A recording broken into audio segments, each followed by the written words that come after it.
All right, today we're diving into a really powerful modern parable. It's all about a guardian who basically traded the heavens for the earth and, well, paid an absolutely terrible price for it. Let's get right into it.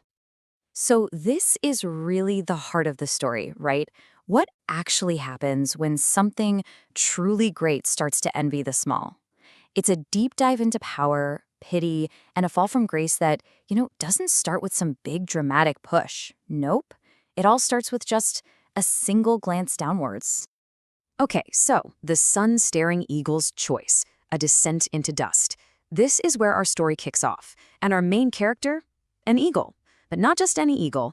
This one was supposedly born of the sun itself, with this incredibly divine, solitary purpose. I mean, just try to picture this being. Its whole life, its entire existence, was all about the heights, the freezing cold, that crystal clarity you only get at the peak. Its whole job was just to be a silent witness to the world and to endure that profound loneliness that, let's be honest, must come with that kind of celestial view. And then, this. This is the moment everything changes. The eagle's focus, which was always on the eternal sun above, suddenly shifts. It looks down to the flickering, mortal fires in the valley below. Wow. I mean, what a cry of anguish, right? The eagle doesn't see its divinity as a gift anymore. Now it's a prison, a cage of ice. It gets infected with this, well, the parable calls it the sickness of pity and lust for the low. It's this deep, powerful craving for the messy, chaotic, but warm life of humanity. So this really lays out the trade-off. The huge choice he's making. He's consciously swapping one life for another. He's giving up the sovereignty of the peak, that solitude, that eternal light, for what he thinks is the warmth and connection of the slavery of the hearth. And, he has no idea that he's trading freedom for a different kind of prison.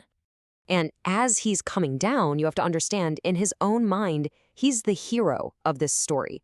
He sees himself as a liberator. He's literally plucking the golden feathers from his own wings, teaching humans how to be stronger, how to be more beautiful. He genuinely thinks he's bringing fire, empowering humanity. But, well, you can guess what happens next. The gifts get corrupted. Power without wisdom, right? Those beautiful golden feathers, they turn into heavy, leaden weights in human hands.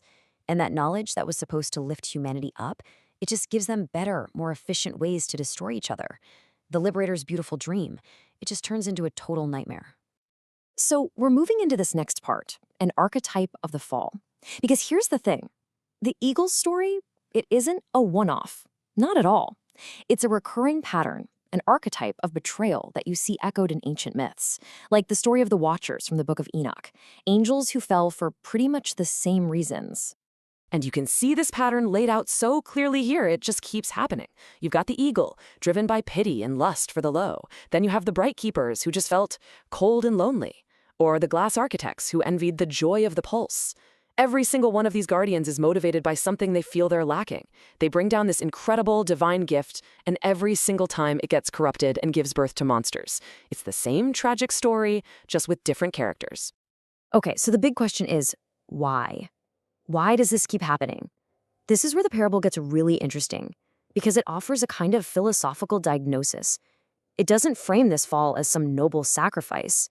It calls it a sickness. And this is the absolute core of that diagnosis, the corruption of pity. The eagle's desire, which seems like compassion on the surface, is reframed as a weakness, a decadent sickness.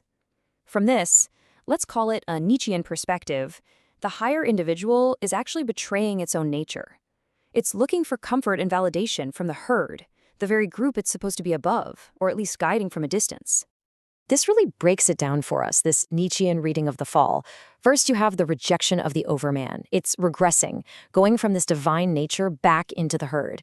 Then there's the corruption of pity we just talked about, trading that incredible strength you get from solitude for the, cozy comfort of the group.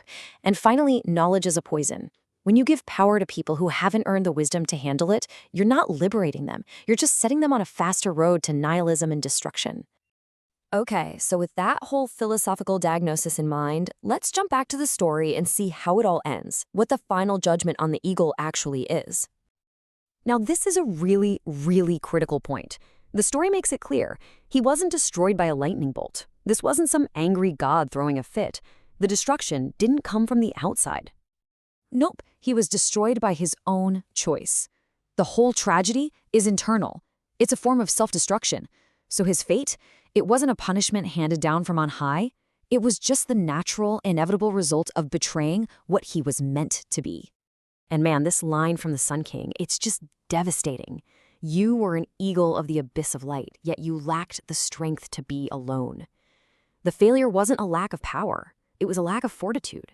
The eagle had this incredible divine nature, but it just couldn't handle the solitude that came with it. It literally couldn't endure its own greatness. And this is the final, terrible irony of it all. He's now the god of the pit. He wanted connection so badly, and he got it. He's changed by his own desire, stuck forever beneath the very village he wanted to join, forced to listen to the screams of the butchers he helped create. Talk about a monkey's paw situation. Which brings us to the verdict from the peak, the final warning, the ultimate moral of this whole story. For the eternal who envies the mortal is not a rebel. He is a coward of the infinite. What a powerful way to reframe everything. The eagle thought it was being a rebel, right? A liberator. But this final judgment just flips that on its head. It says, no, that wasn't bravery. That was profound cowardice. A failure to live up to the demands of its own infinite nature. And so we're left with this question to chew on. What is heavier, the cold of the heights or the weight of the dust? The eagle ran from what it saw as the cold, lonely peak, only to be completely buried and crushed by the very dust it craved. It's a question that really makes you think about the true weight of your choices and the real burdens that come when you walk away from your purpose.